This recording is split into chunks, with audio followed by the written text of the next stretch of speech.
Good day mga boss, isa nga buong pasabog ang nilabas ni Idol Snowbadwa na kaabang-abang ang pangalang DJ Penner na kalaki na nga po sa susunod na taon para sa rookie annual draft. Opo, inaabangan na nga po kasi ngayon kung sino nga ba ang posible maging number 1 pick ng Barangay Ginebra San Miguel.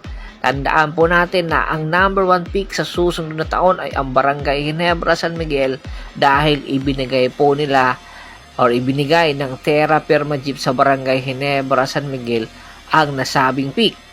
Kaya naman, ayon sa isang report, dahil nga nakalaki na itong si DJ Penner, posible po itong si DJ Penner ang kukunin ng Barangay Ginebra San Miguel na player. Sa height nitong 6'5" at sa kanyang athleticism at sa kanyang napakagandang resume ay hindi katakataka na pagka-interesan ito ni Coach Tim Cone. Tandaan po natin, European masasabing veteran na po ito at nakapaglaro po ito, huling nakapaglaro rather sa strong group para kay Charles Chu. Dahil nga po hindi ito nagpa-drop ngayong taon, ay inaasahan sa susunod na taon ay kompleto na ang kanyang mga papeles at hindi daw muna ito maglalaro sa MPBL dahil nga po sa bagong ilabas na PBA na rules na kung saan kung meron kang kontrata sa MPBL ay hindi ka po pwedeng magpa-drop sa PBA. Kinakailangan pagtapusin ang inyong kontrata, kaya ngayon pa lang ay naghahanda na at nagpapakondisyon na itong si DJ Penner. Tingin nyo ba ang Barangay Ginebra San Miguel ang posibleng magiging landing destination nito?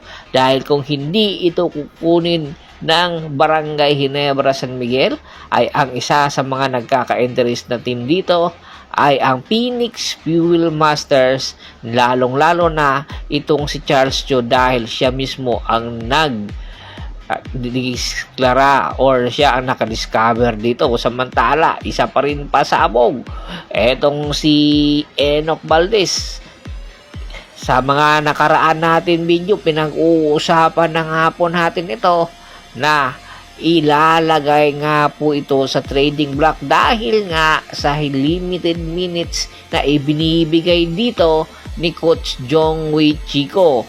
Matatandaan po sa pagsisimula po ng Jongwei Chico sa NLEX Road Warriors ay hindi na nga po nakitaan pa ng minuto itong si Enoch Valdez, pero noong si Frankie Lim pa po ang humahawak ng NLEX ay napakaganda ng ipinapakita ng batang ito, dahilan para mag-request na nga ito na magpalipat ng ibang kupunan at ang possible destination ay ang Barangay Ginebra San Miguel. Ang Barangay Ginebra San Miguel naghahanap nga po ng wingman ngayon na makakatulong sa barangay at po pwede rin maging two-way player na po pwedeng pamalit kay Scotty Thompson. Eto na nga ba ang sagot ng Barangay Ginebra San Miguel, si Enoch Valdez, na po pwedeng maging future superstar ng Barangay Ginebra San Miguel. Sa kanyang kakayahan, sa kanyang athleticism, ay napakalaking maitutulong nito para sa Barangay Ginebra San Miguel. Kinakailangan lang i-improve niya ang kanyang mga arsenal, lalong-lalo na ang kanyang mga shooting, dahil ito ang kanyang magiging palabigasan kung sakali nga pong lumipat ito sa Barangay Ginebra San Miguel. Ang tanong, sino ang po pwedeng pakawalan or ipakawala na player ng Barangay Ginebra San Miguel para nang sa ganoon maging kapalit nitong si Enoch Valdez? Dahil napakarami po ng po pwedeng pagkuhanan na player ng Barangay Ginebra para lang matuloy ang pagkuha nila kay Enoch Valdez. Tingin nyo, sino ba? Komento na sa baba ng video at pag-usapan natin yan.